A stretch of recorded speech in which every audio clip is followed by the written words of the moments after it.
श्री कृष्ण के परम भक्त प्रहलाद की याद में मनाया जाता है।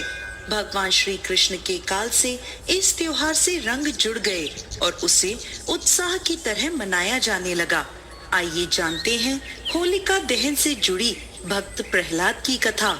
एक समय असुर राज हिरण्यकश्यप विजय प्राप्ति के लिए तपस्या में लीन था। मौका देखकर देवताओं ने उसके राज्य पर कब्जा कर लिया। उसकी गर्भवती पत्नी को ब्रह्मर्षि नारद अपने आश्रम में ले आए। वे उसे प्रतिदिन धर्म और विष्णु महिमा के बारे में बताते। यह ज्ञान उनकी गर्भ में पल रहे प्रहलाद ने भी प्राप्त कर लिया। बाद में असुर राज ने ब्रह्मा के वरदान से तीनों लोकों पर विजय प्राप्त कर ली और अपनी पत्नी को वापस अपने पास ले आया। हिरण्यकश्यप के महल में उसके पुत्र प्रहलाद का जन्म हुआ। वहीं राजा हिरण्यकश्यप बहुत अहंकारी था और वह खुद को ईश्वर मानता था। इसी कारण उसने अपने नगर में हर एक व्यक्ति को इस बात के लिए जोर दिया कि वह किसी भी देवी देवता को नहीं बल्कि उसकी पूजा करें। हर कोई उसके खौफ से उसे पूजने लगा। लेकिन हिरण्यकश्यप का पुत्र प्रहलाद गर्भ में पड़े संस्कारों के तहत भगवान विष्णु का परम भक्त था। बाल अवस्था से ही प्रहलाद ने भगवान विष्णु की भक्ति शुरू कर दी थी। पिता के लाख समझाने के बाद भी प्रहलाद ने उनकी एक न मानी और विष्णु भक्त बना रहा। इससे क्रोधित होकर हिरण्यकश्यप ने अपने गुरु को बुलवाकर कहा कि ऐसा कुछ करें कि यह बालक विष्णु का नाम रटना बंद कर दे। गुरु ने बहुत कोशिश की किंतु वे असफल रहे। तब असुर राज ने अपनी पुत्र की हत्या के आदेश दे दिए।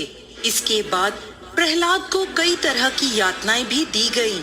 उसे हाथी के पैर से कुचलवाने की कोशिश की, सांपों के तहखाने में बंद किया गया, जंजीरों से बांधकर पानी में डुबाने के जैसे अत्याचार प्रहलाद पर किए गए।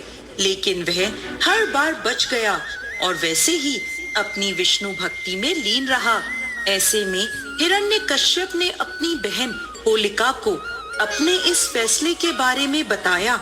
होलिका को ब्रह्मा जी से एक ऐसा दुशाल दिया गया था जिसे ओढ़कर वह अग्नि से भी नहीं जल सकती थी।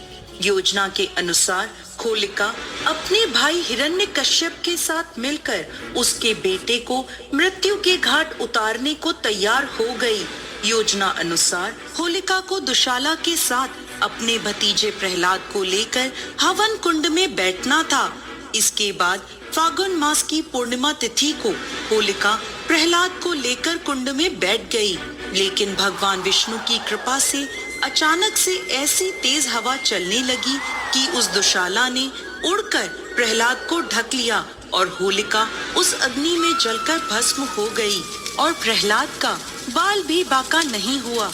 यह देखकर हिरण्यकश्यप अपने पुत्र से और अधिक नाराज हो गया। हिरण्यकश्यप को एक वरदान था कि वह ना दिन में मर सकता था, ना रात में, ना जमीन पर मर सकता था और ना आकाश या पाताल में। ना मनुष्य उसे मार सकता था और ना जानवर या पशु पक्षी। तब भगवान श्री हरि विष्णु ने नरसिंह अवतार धारण किया और संध्या के समय आधा सिंह और आधा मनुष्य का शरीर धारण कर नरसिंह भगवान ने हिरण्यकश्यप की हत्या अपनी गोद में लेकर करी।